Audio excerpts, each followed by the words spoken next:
Hi everybody, and welcome to Tuesday, September 28th. So for today, ladies and gentlemen, I'm going to be primarily covering what my 3-4 class is doing. My honors class, you guys should be well into this, but just in case, I want to make sure I cover it for everybody one more time, and then we will move into what we've been working on for honors and for 3-4. Okay, for today, ladies and gentlemen, do now, 30-day writing challenge, day 21. Of course, we are working on Steele, and we are working on our exit ticket for today, okay? You might see some new little updates to our daily agenda. Steele, that's going to be due Friday, October 1st, before class. I want you guys done for the weekend. So, this is due. We're working on it today, Tuesday, so it should definitely be done by Friday, folks. Okay. Today is even. 6-week grades have been finalized as of today. All old assignments are closed. I'll show you what that looks like in Google Classroom in just a moment. Every week we will have daily roles. For this week, we have Alan, MJ, and Adriana. They're going to be helping us out with our roles. Let's get into it. So our 30-day writing challenge for all my classes is day 21. What are your greatest strengths? Think about what you personally are good at. This can include personal qualities, skills, etc. Are you the most amazing at being able to speak in public? Or can you bake a mean banana bread? What can you do? Okay? So that's what you are going to be looking at in this writing challenge. And then we are going to be looking at our Steele page. Let me go ahead and show you what that looks like. While I'm showing you what the Steele page looks like, I also want to point your attention to the locks and where it says assignment closed. These are the assignments that I will no longer be taking grades on. They are closed. We are done. We are moving on. Okay? All right. Let's go ahead and look at your Steele page. It's going to be under where it says Toso's characterization packet. We're going to be looking at the characters of the other side of the sky, primarily Farah Ahmadi and Ghulam Ali. So, just have that in mind. Now, we're going to go ahead and look at the Steele worksheet. This is what we will be doing for today, okay? Remember, ladies and gentlemen, I went through it, and I'm going to go through it right now, but Steele stands for speech, thoughts, effects, actions, and looks, okay? And you guys received this physical handout in class, and we worked on it together based on Farah Ahmadi or Ghulam Ali. If you did not receive this sheet in class or are working from home, you may use a PDF, you may annotate it with Kami. I will show you what it looks like. Remember, if you're going to open it with Kami, you just open it with Kami and you will have the ability to to add text, to annotate as necessary, and really follow along with me, okay? So I'm actually going to open it up with Kami just so that I can work from it as I show you guys what I'm doing, okay? So, for our first part of Steele, the S for Steele stands for speech. It really looks at what a character says, how they say it, what's their tone, and their word choice. In your Steele worksheet, I expect you to be taking annotations or side notes on the side of what each word or acronym means to you. So for example, speech should be in direct quotes. It typically is. In the other side of the sky, it's hard to get those direct quotes because we spend so much time inside Farah's kind of head. So you would have to really interpret when she's speaking or what parts of her thoughts are her speaking. The author might describe the way a character says a quote. Are they whispering it? Are they stating a fact? Are they yelling? What words are the characters and author using to describe the situation? Okay? Under speech, I'm going to make a small annotation. The words being said during a text or spoken dialogue. Okay, that's really what it is. It's just spoken dialogue.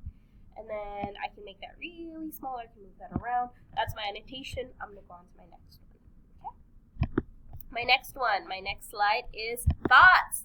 This is what the character is thinking. Okay, what do we learn from their thoughts and their ideas? This can again be direct quotes. It's not always in quotation marks, as we've learned, especially with this text. So, these are just the thoughts of the character. The author might describe the way a character thinks. Are they monologuing? Remember, we talked about that. Talking endlessly. Or are they introspective? Are they thinking just on the inside, quietly? What can we infer about the character and the author because of these thoughts, okay? Some characters don't even really seem to have thoughts, like Ghulam Ali. In that case, you guys have to infer what was Ghulam Ali thinking in these situations. Okay, effects. What is this character's effect on others? How do they interact with other characters? This can be direct quotes, inferred, or any consequences.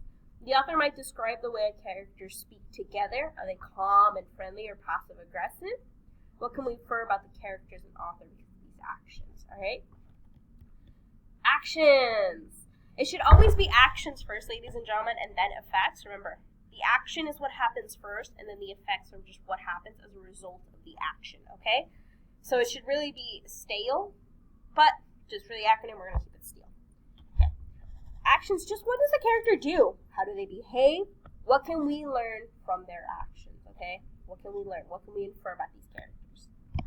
Looks. What does this character look like? What can we infer from how they present themselves to others?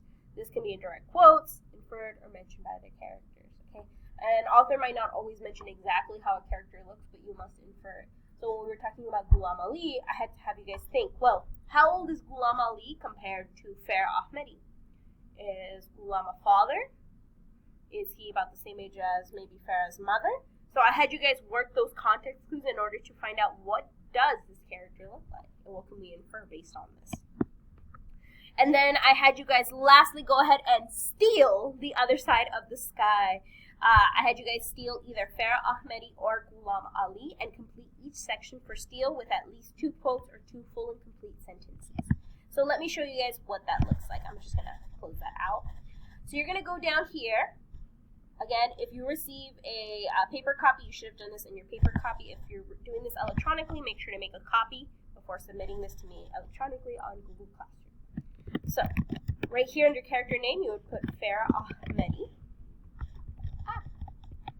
Most of my classes did Farah. Farah was a easier but also a difficult character to write about, especially for her speech, because we spend so much time in her head.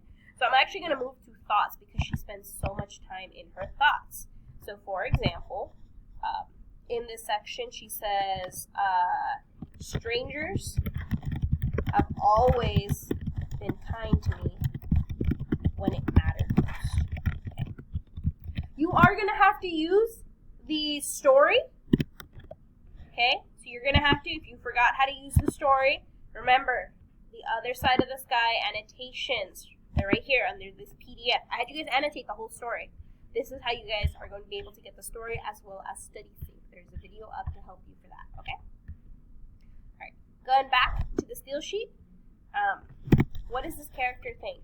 In this moment, Farah is thinking about the compassionate nature of human beings, okay? She's thinking about the fact that when it mattered the very most, strangers have been kind to her, and that really is what impacted her. And then I want another quote. So that's what I meant by 2 full and complete quotes or 2 full and complete sentences. I want another quote. So let's go back into the text. Okay. Okay. This is a great one. Okay. How did I scale up that mountain so easily? How did I clamber to the other side? These days, I find it hard to clamber up 2 or 3 flights of stairs even. Okay. This is a really important quote from the story because Farah is really just looking at herself and looking at the fact that she was able to get up this mountain so easily despite it being difficult these days for her to even just get up a flight of stairs, okay?